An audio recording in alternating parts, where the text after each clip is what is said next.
सुप्रभात प्यारे बच्चों। आज मैं आपको पढ़ाने वाली हूँ हिंदी व्याकरण का पाठ लिंग और उसके भेद।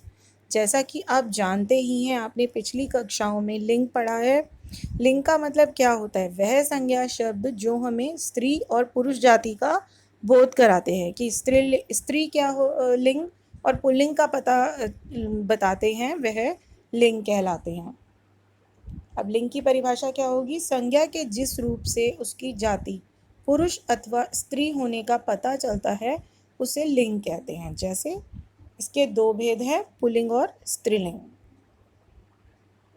एक और बार पढ़ते हैं। उसे लिंग कहते हैं। हिंदी में लिंग दो भेद हैं।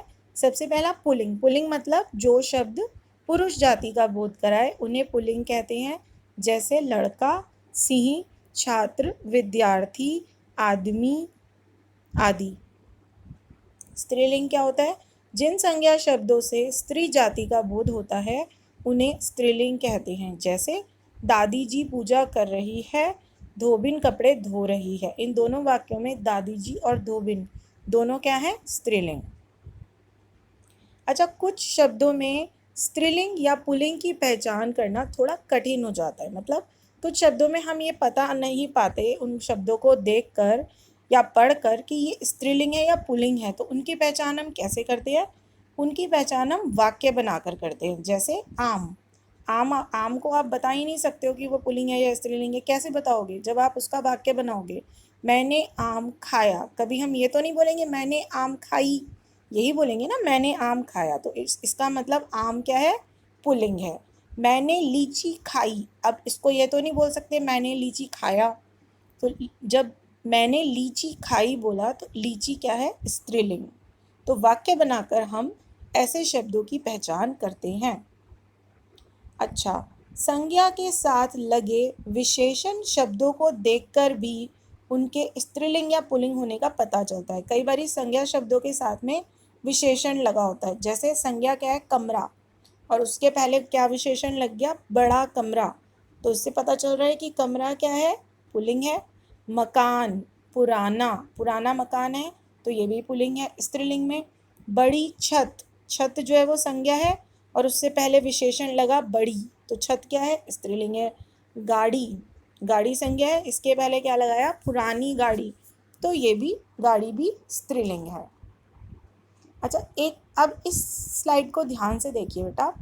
कुछ नित्य पुल्लिंग शब्द होते हैं जो हमेशा पुल्लिंग ही रहते हैं। ऐसे शब्द जो हमेशा पुल्लिंग होते हैं जैसे तोता, कछुआ, खरगोश, कौवा, उल्लू आदि। इनके लिंग परिवर्तन करने के लिए हमें मादा शब्द का प्रयोग करना पड़ता है। नर का मतलब पुल्लिंग होता है और मादा का मतलब स्त्रीलिंग होता है। तो अगर हम तोते का स्त्रीलिंग बनाएंगे तो क्या बनेगा? मादा तोता। कछुआ का स्त्रीलिंग बनाएंगे तो क्या बनेगा? मादा कछुआ। खरगोश का स्त्रीलिंग बनाएंगे तो क्या बनेगा? मादा खरगोश।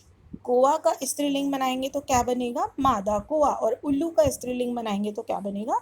मादा उल्लू। ऐसे ही कुछ नित्य स्त्रीलिंग शब्द भी होते हैं। जब हम उनको पुल्लिंग में बदलते हैं तो उसके साथ नर लगाते हैं। ठीक है, ऐसे शब्द जो हमेशा स्त्रीलिंग होते हैं जैसे तितली, कोयल, मक्खी, मछली आदि। इनके लिंग परिवर्तन करते हुए हम इनके साथ नर शब्द का प्रयोग करते हैं। जैसे नर तितली, नर कोयल, नर मक्खी, नर मछली आदि। धन्यवाद। आपको ये आशा करती हूँ कि आपको ये लिंग पाठ समझ में आ गया होगा और इसका अभ्यास कार्य मैं अभी आपको दूंगी, आप वो स्वयं करने की कोशिश करेंगे। धन्यवाद। आपका दिन शुभ हो।